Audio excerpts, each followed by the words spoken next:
Hi, this is Lex, and welcome to the Fintech Blueprint. It's your podcast about fintech, decentralized finance, digital banking, investing, robo-advice, artificial intelligence, and all the other frontier technology that is transforming financial services. To get more content, like an illustrated transcript of this conversation in your inbox, subscribe at fintechblueprint.com. So without further delay, let's jump into today's episode. Today's podcast is a collaboration with Consensus, the market-leading blockchain technology company.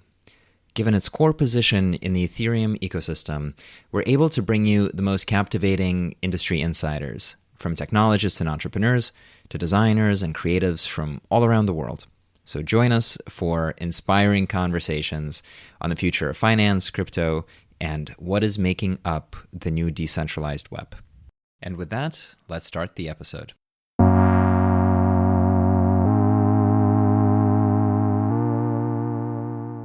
Welcome to the podcast, everybody. I'm really excited about today's conversation with Kevin, who is the founder of Gitcoin, one of the driving forces between the Ethereum and programmable blockchain ecosystem. And so we're going to have a conversation about the evolution of the space, how open software gets made, where value comes from, and all sorts of other really cool futuristic things. Kevin, welcome to the podcast. Hey, Lex, great to be here. Absolutely. My pleasure to have you. And you have such a fantastic journey, but like many of us, you actually started building some software for financial services with Barclays and Vanguard. I want to tease you a little bit about that and, learn about your journey, your career from those initial experiences towards web development, game development, and then the crypto economy. How did you start and where are you going? Totally. Yeah.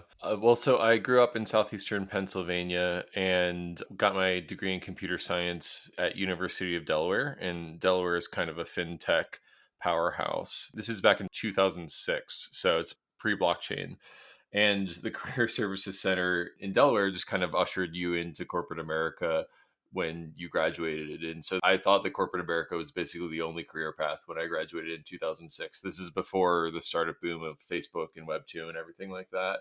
But I did learn a lot about how software development is done and shouldn't be done by working in corporate America for those first 2 years. But in 2008, I got an offer to join Techstars as the CTO of a seed stage dating startup. And it was really a lot of fun. I was in over my head. I had no business being a CTO of a startup at the age of like 24, but I learned a lot from that too. So I learned a lot working at Barclays and Vanguard. That's where I learned what professional software development was. And I think it's actually really important for people building in the space to have a little bit of grounding in terms of like even things you may think are outdated or things that don't work anymore, just seeing what that's like. And going through 2008 is a very educational experience, I think, for a lot of folks. Yeah, the dating startup, believe it or not, raised our Series A the week that Lehman Brothers collapsed. And thank goodness we got the check in the bank on the top half of that week because the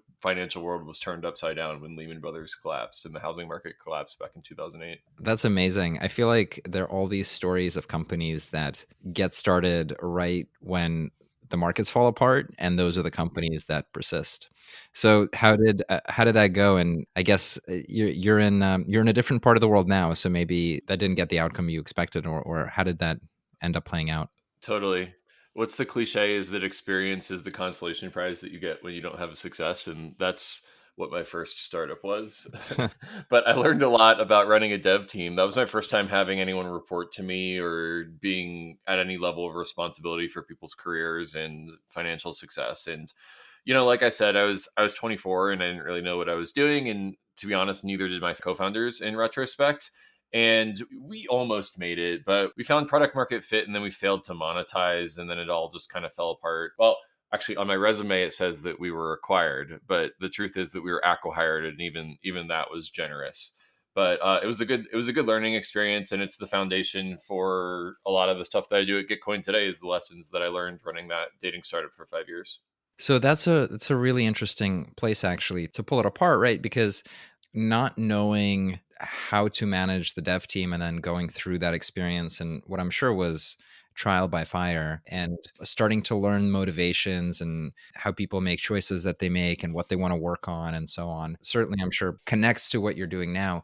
What were some of those early lessons about management, about what developers focus on and kind of how to wrap around that? Totally. Well, the first thing that I think we learned at Techstars is to have a bias towards action. If you're trying to create something in the world and the status quo is that it doesn't exist. And so you're always having to turn a zero into a one by having a bias towards action. And just like that hustle, I think was the thing that Techstars really imbued in me back in 2008 when I went through. The second is setting a rhythm up for your organization because no one can hustle forever and you need to have times of resting and recuperation and learning and adjusting. And so just running a dev cycle where you go from discovery into requirements into engineering into release into maintenance and having a weekly, monthly, quarterly cycle in which you're going through those rhythms and continuously learning and improving was the other thing that I think was really super important to learn back then. And then also just like having a network of people who are smart builders and could mentor me through a lot of the challenges. I learned a lot about software engineering when I was at school, but I didn't learn a lot about running an engineering team. And it's just like a dark art. It's not taught unless you know people who do it. And so community is the third thing that I think was really, really important that was imparted to me from that experience. And now I'm a member of CTO Lunches is a group that I'm a member of right now. And it's just all these people who have been through the war zone with startups sharing stories, which builds empathy with each other, but also learning lessons together about what not to do. Because a lot of leading on the bleeding edge is learning what not to do and learning from experience. And then the last thing I think was just failing fast. If you have an idea, then how quickly can you throw that spaghetti at the wall and see whether or not it's going to stick? And then having no ego attachment to, okay, this didn't work. What do we try next? Like, don't be attached to your ideas. Ideas are just a vessel to getting results. And so a lot of those things are actually how I found Gitcoin was by rapid prototyping and navigating the idea maze and failing fast. But that's about 10 years after going through Techstars and 10 years of just practicing, trying to create world-changing technology. It's not easy. It's been a lot of trial by failure. The idea maze, that's a fantastic visualization. I think there's some people who live and never leave the idea maze. So your point about bias to action definitely resonates.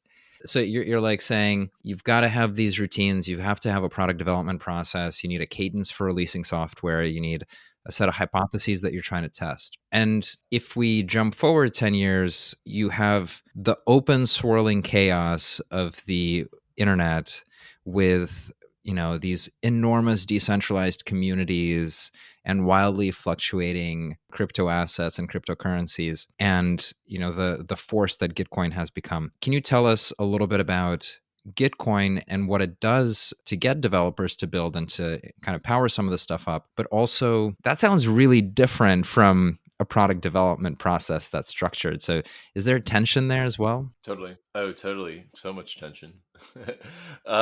Yeah. So, I mean, a quick way to fast forward through the last 10, 15 years of my career is that, okay, so I run this dating startup from the ages of 24 to 29.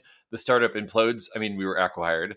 And then I just work for my friends' companies in the Techstars portfolio. We have an alumni network and we're all tight with each other. And so I work for my friends' clean energy startup for 2 years. And then I work for a computer vision startup for 2 years. And in each of those experiences of working in the Techstars portfolio, that I realized that two things were broken. The first was hiring. I have hired 50 software engineers over the last 15 years. And I just really, it's resounding to me, I think, how a lot of recruitment is broken for software engineering. Like you get a message on LinkedIn of someone who may or may not have read your profile. You get a call with a recruiter and they put you down this pipeline of a company and all of a sudden you might end up working for them. And so, these recruiters are just aggregating resumes and trying to send as many software jobs to you as possible because they get a 15% cut of anyone that they place at an organization. And it's just kind of like the subset of recruitment that I've seen has just really devolved into spray and pray, just trying to get as many engineers' resumes in front of as many hiring managers. And it results in a lot of spam and not a lot of value add. And then the second thing that was really broken that I noticed from my 10 or 15 years working on this is that Open source software is just completely, the incentives are broken. Open source software was the foundation of every single tech stack that I built in my career in startups. And it's just amazing to me how we're starting on third base with open source software. I start a new web company. I don't have to create a database. I don't have to create a web server. I have Python out of the box with this amazing Python ecosystem. And it's all created by people who are just hobbyists, who are just nights and weekends building our digital infrastructure. And there was a study that came out in 2010 that $500 billion per year in economic value is created by open source software. But there's no business model for it because it's a public good. It's available for free online. And so why would anyone pay for it? And so this is the sort of idea space that I was in when I founded Gitcoin, which is basically, programmable money now exists. DeFi doesn't exist yet, but in 2017, Ethereum was just starting to take off, and it was the ICO boom. And there was this sense that we now have programmable money and we now have blockchain systems. And there's now billions of dollars in economic value flowing in the open source financial system, and they all need software developers. And the insight there was, wow, so on Wall Street in the old financial system, they're going to want to deploy their capital to some back office on Wall Street that they run. But in the open internet, in the internet of money, they're going to want to deploy money on open source software. And it's just going to be completely different cultural norms than what Wall Street was. And so they're not going to use the old capital deployment mechanisms. And they're going to want to deploy capital in their own tokens. And so the idea behind Gitcoin was to build a place where developers could get coins, basically for doing software development, and hopefully solve the twin problems of how do we recruit software developers in a better way, and also how do we fund open source software. So that was sort of the genesis of Gitcoin and how it came through my experience as a seed stage startup CTO. But that's like the clean hindsight version. In reality, in 2017, I'm rapidly prototyping a bunch of different ideas. Basically, Gitcoin was like my fifth or sixth side project in 2017. And it was just the one that stuck and had legs, in large part due to Consensus's investment and involvement. And that's a whole nother story. But how I found the idea of Gitcoin is that our mission is literally to grow and fund open source software. And it was found out of that experience of the tech startups that I ran for the last 10 or 15 years. What is the open internet? Ooh, good question. Like on your web footprint, you talk about working for the open internet. And I think the point around the open source code base and tech stack being like so fundamental to everything that we do is really powerful. And it's probably the majority of, the operating systems today are built on free software. And the majority of our money systems are going to be built on free software. Totally. But what is this open internet? I mean, it sounds so futuristic. Totally. Well, the future is here. It's in parts exists right now. And so I think the first pillar of the open internet is open source software. And my DevCon talk, if your listeners want to Google it, I wrote a talk called The Future History of the Open Internet that I gave at DevCon in Japan. The last time we had a DevCon was like 2 years ago. And basically the foundation of all this stuff is open source software. And in the 90s, there was huge battles between Linux and Microsoft for dominance of the cloud software market. And it's just sort of taken for granted right now that open source is this behemoth, but it could have gone the other way. Everything could be running Microsoft Windows on the web. And I think it's because open source software, with enough eyes, all bugs are shallow. And you have this group of volunteers that have created an operating system that's used in billions of cloud computers. And it's just incredible to me that open source software has proliferated in this really magnificent way. It's really a testament to, I think, the intellectual curiosity of all these well-meaning volunteers, but also the breadth of what we can do if we collectively work together, if we coordinate and we play a coordination game to make sure that the internet remains open. The open internet is open source software, but it's also open data. So basically, one of the problems that we have right now is there's this monopolistic culture around user data that we see with Facebook. If I want to quit Facebook, then I have to quit my social graph and I have to quit Facebook. And so one of the visions with the open internet is that not only is there not a monopolistic proprietary view on software, but There's not a monopolistic view on your data. And so in a Web3 open web version of Facebook, if I wanted to quit Facebook.com, I could just take my social network to a fork of Facebook.com that is run by someone else whose values that I adhere to more than Mark Zuckerberg. And it's easy in 2021 to pick on Facebook. I actually think they've navigated a lot of recent crises fairly well. But I do think that the pillars of the open internet are open source software, open data, and now we've got open source money, which is just sort of another pillar, another notch in the belt of the open web. And it's all about creating power for the little guy or girl. If you run a proprietary software service, then you might have a competitive moat. And the whole point with open source software is that anyone can fork any software at any time, which creates more competitiveness and hopefully better results for consumers of the open internet. But it's actually quite an interesting idea space. And I just love being at the tip of the spear of all the innovation that's happening in the space. And I have honestly Consensus to thank for putting me there, because when I started Gitcoin in 2017, I launched it and it was just me and my friends in Colorado, where I live, using it, and flew out to New York and pitched it to Joe and eventually convinced Joe to bring me on board and to fund Gitcoin.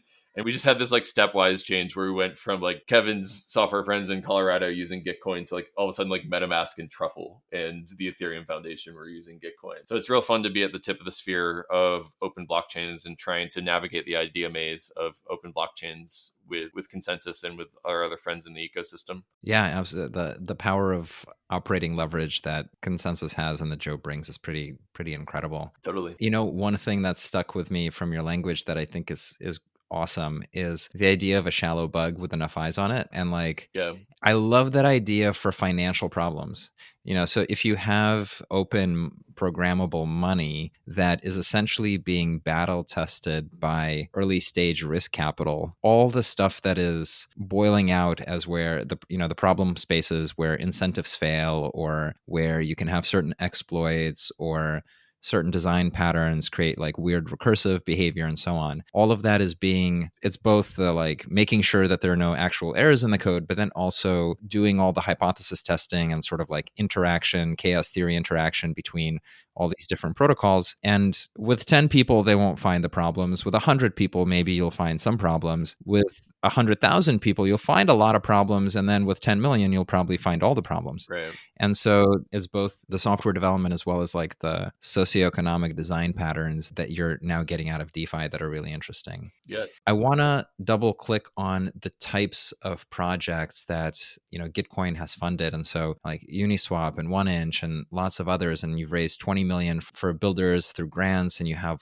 lots more on your platform. And I guess tell us a little bit about the types of projects that are most successful that are going through the platform, the types of things that you get excited, and then also how do like the incentives work. Totally. Yeah. So if you go to gitcoin.co/results, you can see the current counter. We're recording this in May, and I think the podcast airs in June. But yeah, we're about to cross $20 million in total value brought to open source software developers in the last 2.5 years. I think most of that has happened. And so basically, our mission is to grow and sustain open source software. We want to be where builders and protocols come together to build and fund the open web. And so basically the idea is that if you're a software developer that's trying to break into the space, then you can use Gitcoin to find opportunities to work side by side with builders that are building MetaMask, Truffle, the Ethereum Foundation, tons of different DeFi projects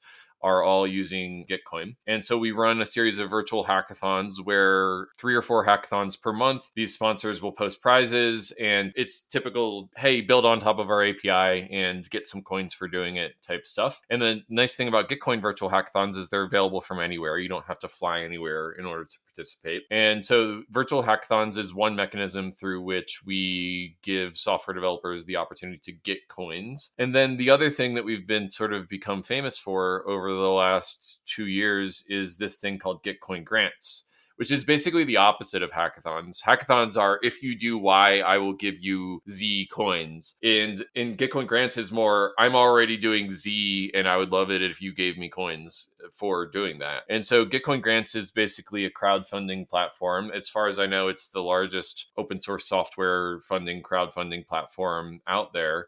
And basically the way it works is that different projects in the Ethereum space will post grants for the work that they're doing on the open web.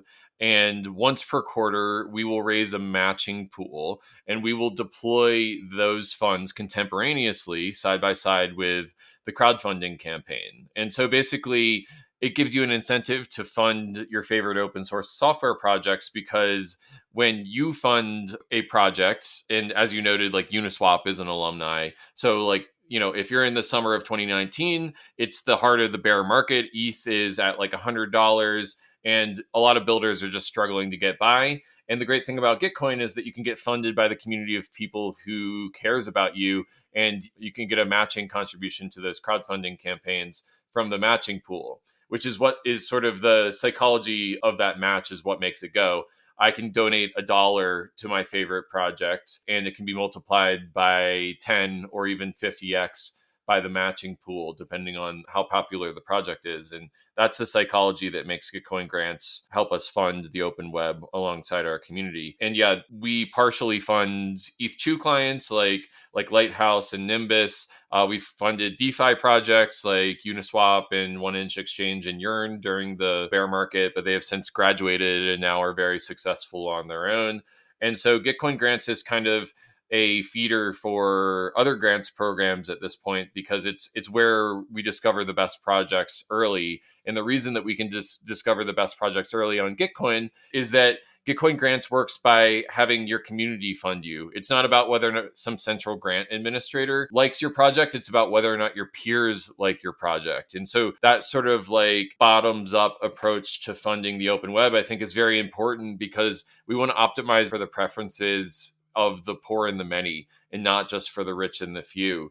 And the great thing about Gitcoin grants is that you can fund 1,000 projects at the same time, whereas a centralized grant administrator can only process, I don't know, let's call it 15 to 30 grants per month or something like that. And so Gitcoin grants is kind of the flagship at this point, but the TLDR is that Gitcoin's got a couple different ways that you can get coins if you're working on the open web. How do you ensure, or is it even important, going back to the idea of like people delivering on the stuff that they're building and being able to do that in a structured way? How does the community or the incentive mechanism of the platform lead to things being real? Yeah, totally. So let's see, we've deployed about $10 million worth of capital on Gitcoin grants, and we've gone from running $50,000 rounds in January 2019 to running about $2 million per round. And so there's an acceleration that's happening right now. But basically, the answer to your question, Lex, is that these rounds run every quarter.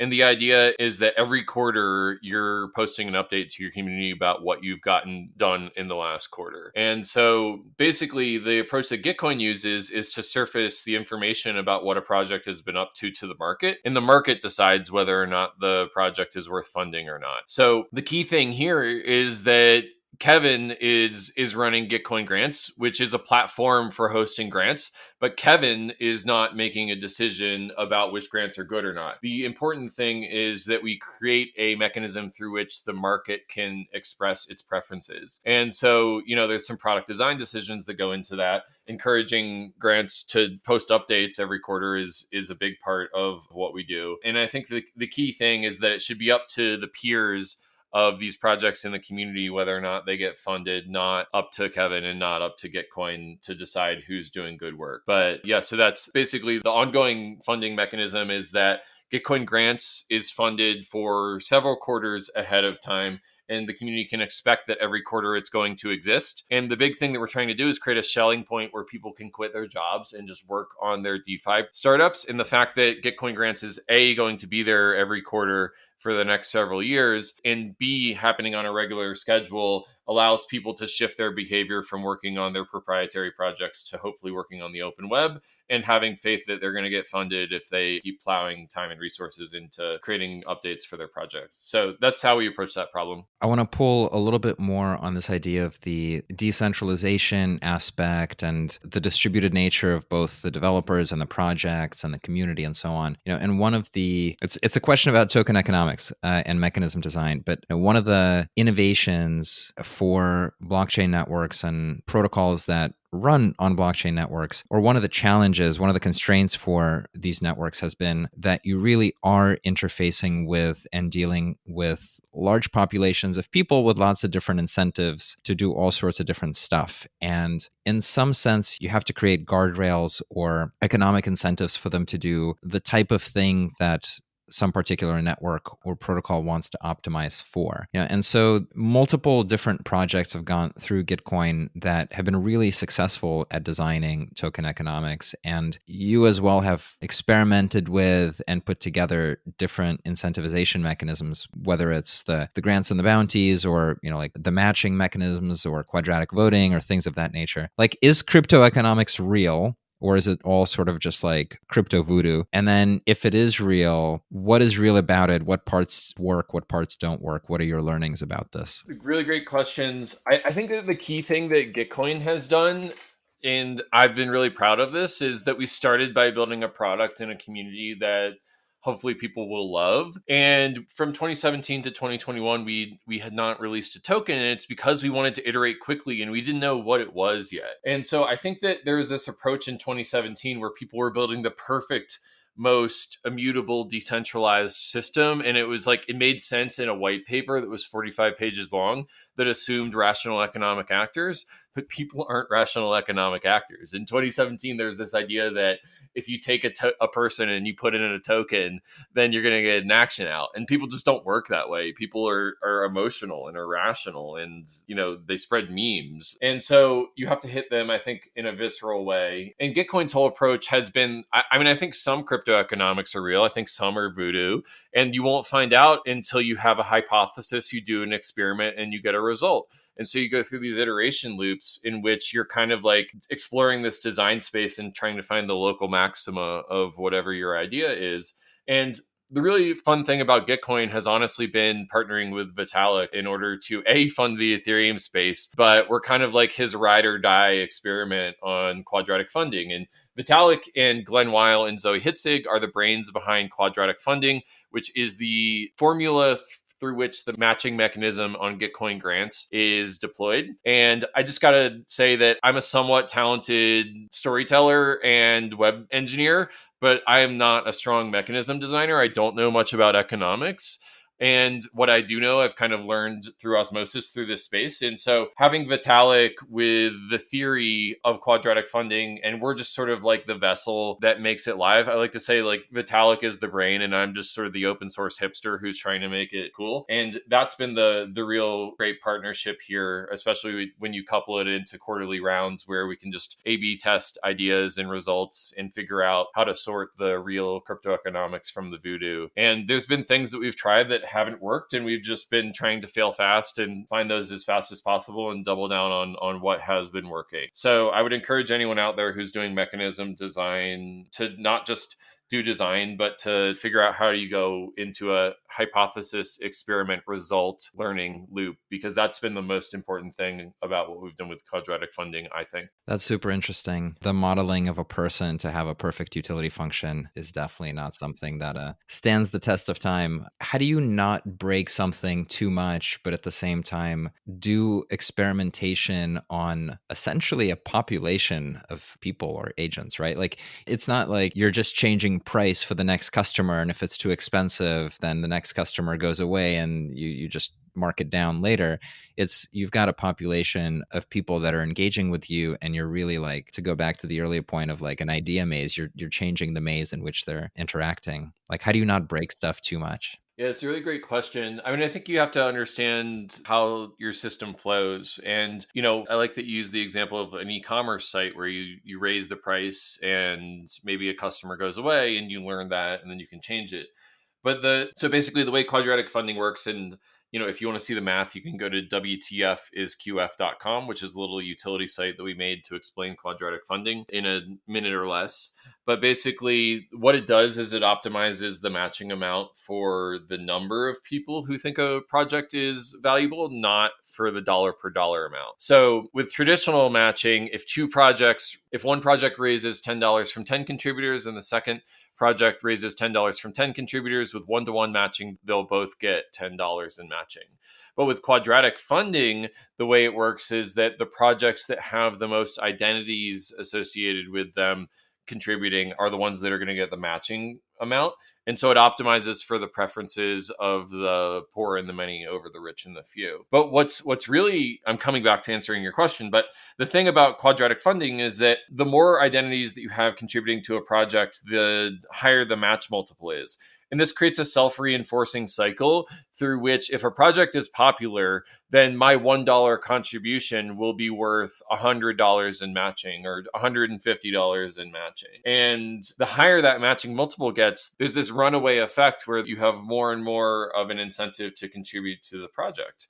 And so this is kind of like a game that compounds on itself. And every Gitcoin grants round that we do, you can't separate out the people from each other because we've created this multiplayer game where the actions of person B will affect the actions of person C, D, E, and F further down the funnel. And so all we can do is we can experiment with this compounding multiplayer game in these quarterly iterations, in which we're trying to be as transparent as possible about the mechanism design changes that we're making, how they're implemented, and what the results are to the community. And so, I think the key point there is just know what kind of game you're testing for. Is it a multiplayer game that compounds, or is it just sort of like a more simple single player swim lane that you can manage? And that's been the real challenge with quadratic funding, is that it can just go off in all these different infinite directions. And governance of that, it has become a hot topic over the last couple quarters, because now there's actually enough money going through Gitcoin where the answers to these questions actually matter. People are getting tens of thousands of dollars through Gitcoin every round and every grant. And so the governance of that is really becoming a hot topic. Things like, well, how do I know that this identity is real? If there's an incentive to create multiple identities, then how do we verify that an identity is real? We've had a couple scam grants that have gone up, and luckily we've caught them pretty quickly. But just making sure that kind of stuff doesn't happen and being governed by the community we serve is really what we're shooting for with the design of these experiments. And so that's the infinite horizon that we're iterating towards. Fascinating stuff. Yeah, we are in a world where your counterparties could just be cartoon animals on Twitter printed by some generative network, right? Yeah, the cliche is that on the internet, no one knows you're a dog. I think that's the old saying, right? Yeah, and for a while, and going back to poor Zuckerberg, everyone knew exactly who everyone else was. If you think back to like this period 10 years ago, or maybe 15 years ago to about 5 years ago, it really did feel like everyone on the internet knows exactly who you are and everything's KYC AML. Then everyone's got your data and credit card and log in with Facebook and Twitter and put your picture here and so on and so forth. And the crypto wave in large part has been, among other things, a reaction to that. And so pseudonymity has really exploded. One of the things I love like finding on Twitter is when the bots start following your account and it's all these faces generated by GANs. And, like the trick to tell them apart is if the earrings match, because the network doesn't know that they're earrings. It just knows like the face blob. The symmetry there. That's interesting. Exactly. Yeah. Anyway, that takes me to the nature of the internet and the nature of community, which is memes. And I know that you're hiring it's not a chief meme officer, but it's like your community manager is also the meme lord. Is that right? Totally. Yeah. What does that mean? What does it meme? What? Yeah, that's fair. That's a totally fair. I'm just having fun. Yeah. So basically, I think that crypto networks come down to memes and mechanisms. The mechanisms are the way that you orient people who are in your crypto economic system, and hopefully in a fair, incredibly neutral way. And the memes are how people discover your mechanism. And so someone tweeted to me the other day that any sufficiently advanced coordination mechanisms is indistinguishable from a meme, which is a play off of the old Einstein quote. any sufficiently advanced technology is indistinguishable from magic. But it's kind of stuck in my brain for some reason, because the way Gitcoin Grants works is that it's this viral organism where you check out with your cart and you share it with your community and encourage them to check out. And so it becomes this infinite game where we're telling each other about open source software that we want to fund. And so where this happens is through memes on Twitter. Any sufficiently advanced mechanism like quadratic funding is indistinguishable from a meme. And so I think that the meme lord will just be the tip of the spear in terms of marketing on Twitter. And my really big idea with this, Lex, is that so much of our generation is memeing for the lols, just memeing for fun. But what if we could meme for public good? What if we could meme to fund open source software? We now have the internet of value, and we've created this mechanism where a dollar contribution makes a difference. And in aggregate, these dollars of contributions are millions of dollars. So how do we hypercharge that? And the meme lord's job is going to be to create as much virality as possible in order to meme for the public good. And so,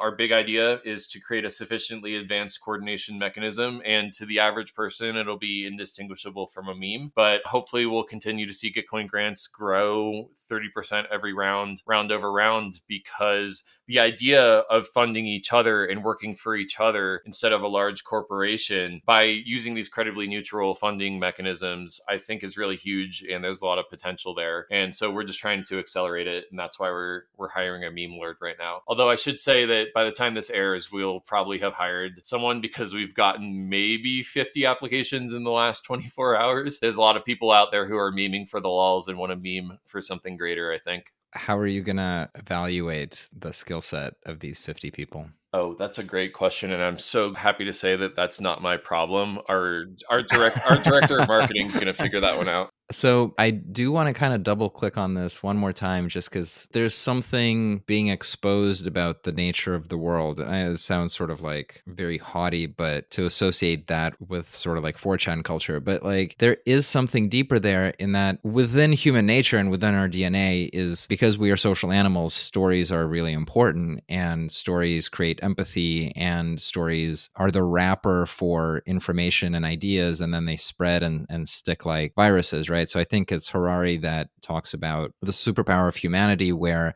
a population can carry this like superorganism in the shape of an idea that persists through generations. So something like the Coca-Cola Corporation, right, persists despite not really being anything other than an idea. Or you can have the same conversation with religion, or let's say the Greek god pantheon, if you don't want to pick on big religion. And these are things that are kind of just, our wetware runs the software of information and narrative and stories. But there's something that feels like the levee broke in how like sarcastic or undercutting the current shape of these stories is, especially as it relates to the crypto world. And, it's rooted in video game culture, and it's rooted in internet culture. And it's also now deeply rooted with internet money. And I wonder if you have any thoughts on that. Like if you look at developer experiences around Ethereum, they're all similarly kind of styled as games, right? And there's something to say about the nature of Wall Street being sort of the veil being lifted, and underneath it is theater, right? Or like the Federal Reserve's ability to print $6 trillion, the veil of sort of seriousness and institutional respect has been generationally lifted. And so we're all disenchanted and we're reacting with humor. But that's me begging the question. I wonder if you have a view on the language in which memes are communicated today. Totally. Yeah. I mean, I think that, the real elephant in the room for me is all of these people. What is their worldview, and how is humanity changing right now? I mean, I think I'm a big reader of the Sovereign Individual. And one of the things that I believe is that we're transitioning from an industrial age capitalist economy to an information age economy. And so there's a big generational arbitrage that's happening between the young people and the old people, who some are more rooted in the industrial world versus the information world than others. And one other sort of framing thing before I talk about what I want to do. So basically, I believe that the Internet of Information changed society because now computers could send information across a computer network without an intermediary. And so entertainment, media, politics, everything was reinvented that relied on information in society. And now we have the Internet of Value, and we can send value across a computer network without a centralized intermediary. And so the Internet of Value could change everything that relies on value and money in society. And so that's really exciting to me because it's an opportunity to reinvent banking and to reinvent jobs, insurance, contracting, all that kind of stuff. We can now have a worldwide jurisdiction for a smart contract virtual machine, and you can instantly settle disputes and create trust across the world, which is really important because now we've created the society where people can interface with each other all the way across the world, but we haven't created the requisite trust for people to have stable social relationships with people across the world. We've all got this Dunbar's number where we've got this wetware where we can build relationships in our local community that have high trust, but how do we create relationships that have high trust across the world? And now we have an infrastructure to do that with the Internet of Money and with smart contracts and trust. And it's not perfect yet. It's all very early and it's still happening. But okay, so coming back to what I want to do and the generational arbitrage.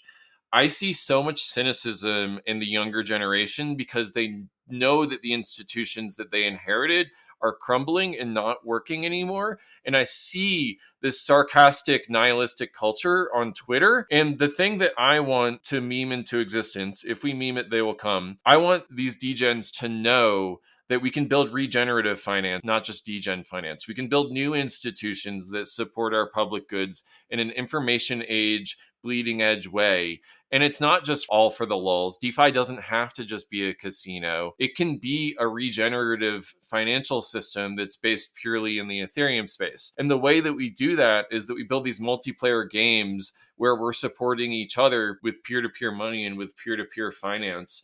And the average degen person will be on the same footing as the Federal Reserve Chair in this new Internet of Money. And that is the root of all of the power, is that we can create these new information age institutions that are credibly neutral, where the rules can't be changed on you, and they can be regenerative. They don't just have to be a casino. You don't just have to meme for the lols. You can meme for the public good. And so we're starting with open source software because that's our digital infrastructure. Also, pro tip, if you make your audience software engineers, they're going to be able to figure out MetaMask and nonces and gas prices and all that kind of stuff, which is why I think we've got some actual usage before Ethereum goes mainstream.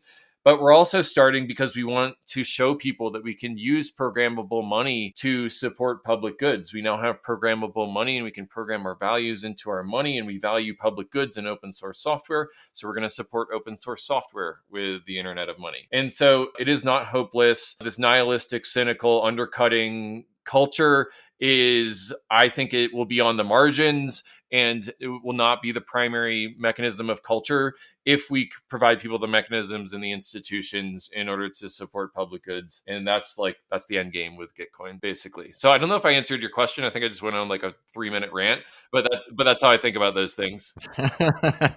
That's an amazing answer, and I think really pulls together the reason why we're all here and the things that are interesting that are happening in the world. So thank you so much for sharing the journey, for telling us more about Gitcoin, for sharing the philosophy of what's going on in the space. If people want to check out the site and follow you, where should they go? Totally. If you Google Gitcoin, I think we've finally reached the level of legitimacy where Google is not auto-correcting Gitcoin to Bitcoin. So go us. If you Google Gitcoin, you'll find us. And then I'm Kevin Owocki. If you Google me, you'll find my Twitter account where I'm pretty active trying to meme for the public good. Lex, thank you so much for having me on. And I'm so thankful to Consensus for giving Gitcoin and me its start in this space. And keep up the great work. Absolutely. Our pleasure. Thank you so much. Hi, everyone. That's it for this week's episode of the FinTech Blueprint. For more technical deep dives into all things fintech and decentralized finance, check out fintechblueprint.com and grab a free subscription to the newsletter. This is Lex, and I'll see you next time.